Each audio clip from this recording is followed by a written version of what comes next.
Friends, welcome back again in e notes. तो design of machine element DME पढ़ रहे थे यूनिट 3। तो डिज़ाइन ऑफ यूनिट 3 में हम पढ़ रहे थे design of belt, rope and chain drive.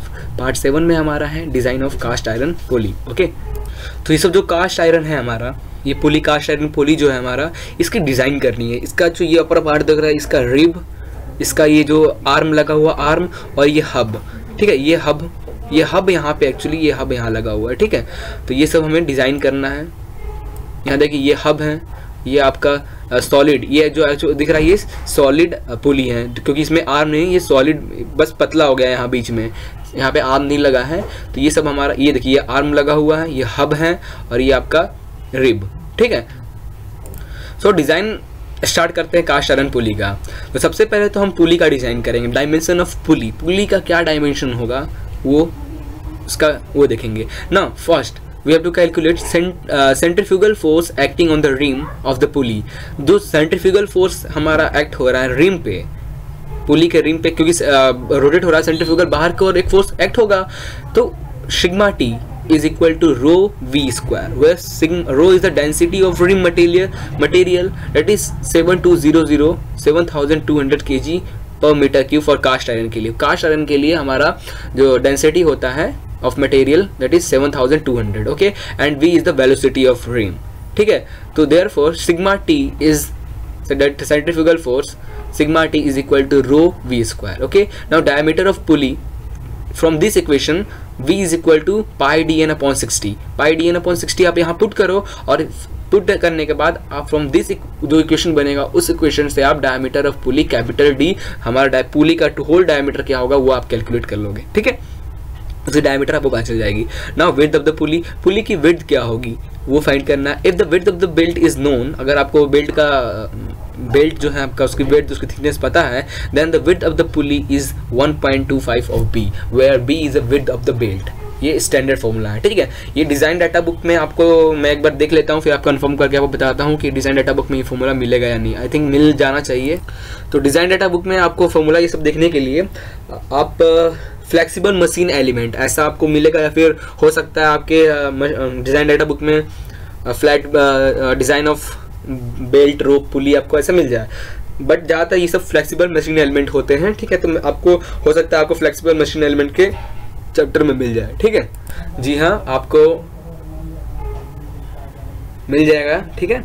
तो आपको ये जो फॉर्मूलाज हैं, dimension of pulley, width of pulley, thickness of pulley, diameter of driven pulley, ये सारा कुछ आपको मिल जाएगा। अगर आप के माधवन का डिज़ाइन डाटा बुक यूज़ कर रहे हैं तो 292 पेज में आपको इससे फॉर्मूला मिल जाएंगे, ठीक है। तो एक बार देख लेना अगर आपके पास डिज़ाइन डाटा बुक हो तो, क्योंकि एग्जाम में आपको मिलेगा डिज़ाइन डाटा बुक यूज़ करने को। Okay, now thickness of pulley rim T क्या हो जाएगा, is varies from d upon 300, where d is the capital D is the diameter of pulley, और small b is the width of the pulley, ठीक है। तो capital D upon 300 plus 2 mm to D upon capital D upon 200 plus 3 mm for single belt, and D upon 200 into plus not into it plus 6 mm for double belt. तो thickness of belt हमारा very करता है इनके बीच में, ठीक है।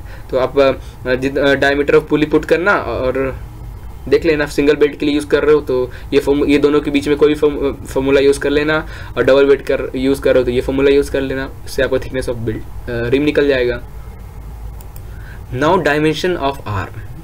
अब आपको जो आर्म लगा है, अगर आप इसका राइट साइड व्यू देखो तो साइड व्यू ये हमारा आर्म लगा, ये हब, ये इस नीचे जो ये साफ्ट लगा है, ठीक है। साफ्ट में ये अप और नीचे जो दिख रहा है ये आपका हब है, ये आर्म है, और ये आपका ऊपर रिम लगा हुआ है, ठीक है। तो आर्म का डायमेंशन फाइंड करना है। Now for 4 arm pulley diameter between 200 mm to 600 mm, ठीक है।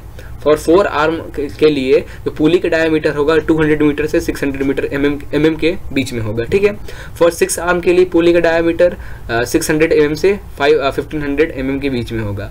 Now the pulley less than 200 mm dia are made with solid disc, ठीक है। मीन्स अगर 200 mm डाया से कम का पुली है तो उसमें आर्म नहीं लगा होता है, वो सॉलिड बना रहता है, ठीक है। And the thickness of the solid web is taken equal to the thickness of rim, जितना रिम होता है उसी के उसका वेब होता है at the centre of the pulley web, ठीक है। Now fourth one is the cross section of the arm usually elliptical with major axis, ठीक है। A1 equal to the twice the minor axis, ठीक है।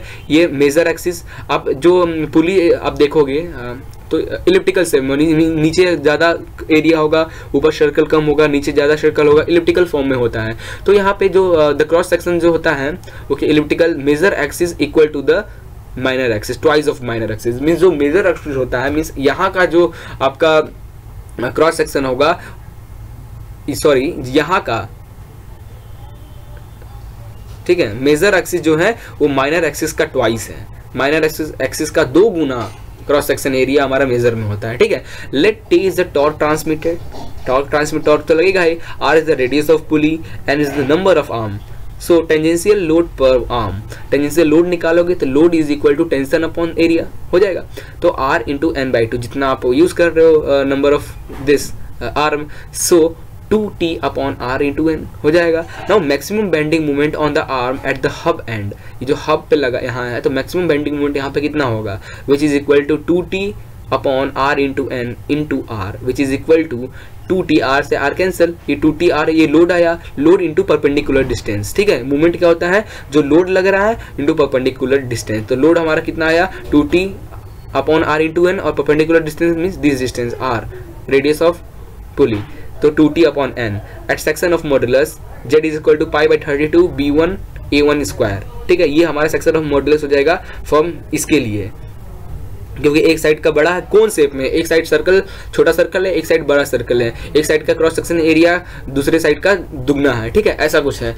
Therefore section of modulus उसके लिए हो जाएगा पाई बाई 32 इंटू b1 क्या है आपका माइनर एक्सिस, और a1 क्या है मेजर एक्सिस का होल स्क्वायर। तो ये हो जाएगा आपका section of modulus.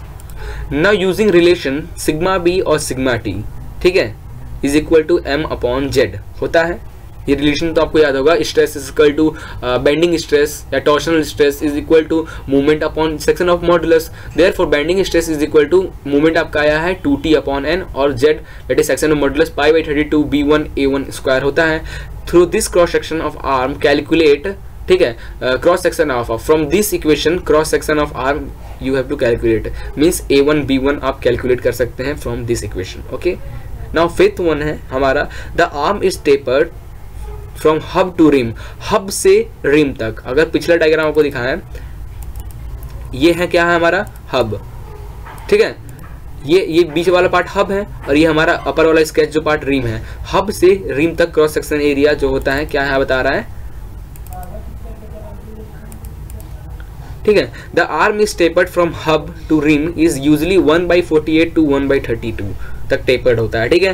Now dimension of hub, अब जो हब आप लगाते हो उसका डायमेंशन क्या है, d1 is a diameter of hub and d is a diameter of shaft. Shaft का डायमीटर से थोड़ा सा बहुत क्लियरेंस, कम क्लियरेंस का हब का डायमीटर होता है, ठीक है। Then d1 diameter of hub जो होता है 1.5 d प्लस 25 mm, ये होता है हमारा diameter of hub, 1.5 of diameter of shaft plus 25 mm. This is my diameter dimension of hub, and the length of hub L is equal to pi by 2 into diameter of, okay, D is the diameter of shaft. तो length of hub कितना होगा, diameter pi by 2 of diameter of shaft का, ठीक है। Now minimum length of hub is 2/3 of B but should not more than width of the pulley. B क्या है, width of the pulley, ठीक है। जो मिनिमम लेंथ हब का जो मिनिमम लेंथ होना चाहिए वो 2/3 होना चाहिए किसका, विड्थ ऑफ पुली का। सो लगभग ये सब इक्वेशन आपको डिजाइन डाटा बुक में मिल जाएगा, ठीक है। मैं दिख रहा हूँ जो किसके लिए, कास्ट आयरन पुली के लिए द हब लेंथ जो दिया है वो दिया है 2/3 ऑफ B, हाँ 2/3 ऑफ B यहाँ पे दिया हुआ है। तो 2/3 लेंथ 1 ऐसा दिया हुआ है, ठीक है। थिकनेस ऑफ रिम दिया है D/200 plus 3 mm for single belt, D/200 plus 6 mm for double belt, 3 mm for D/200 plus 3 mm for single belt and D/200 plus 6 mm for double belt. तो ऐसे हमारे डिजाइन डाटा बुक में आपको सब कुछ मिल जाएगा, ठीक है। तो मैं जब न्यूमेरिकल पार्ट इसके बाद कुछ ऐसा न्यूमेरिकल मुझे मिले जहाँ पे मैं इस पूरे यूनिट के सारे फॉर्मूलाज को ऐसे यूज़ कर लूँ, तो वहाँ पे मैं आपको डिजाइन डाटा बुक यूज़ करते हुए न्यूमेरिकल सॉल्व करा दूंगा, ठीक है। तो के लिए आप वेट करें। तो आई थिंक आपको ये लेक्चर समझ में आया होगा, डिज़ाइन कैसे करते हैं पुली का, तो आपको समझ में आ गया होगा। फिर भी अगर कोई डाउट हो, डिस्क्रिप्शन में मेरी मेल आईडी दी हुई है, आप मुझे कांटेक्ट कर सकते हो। तो so thank you for watching this video, please like and share it.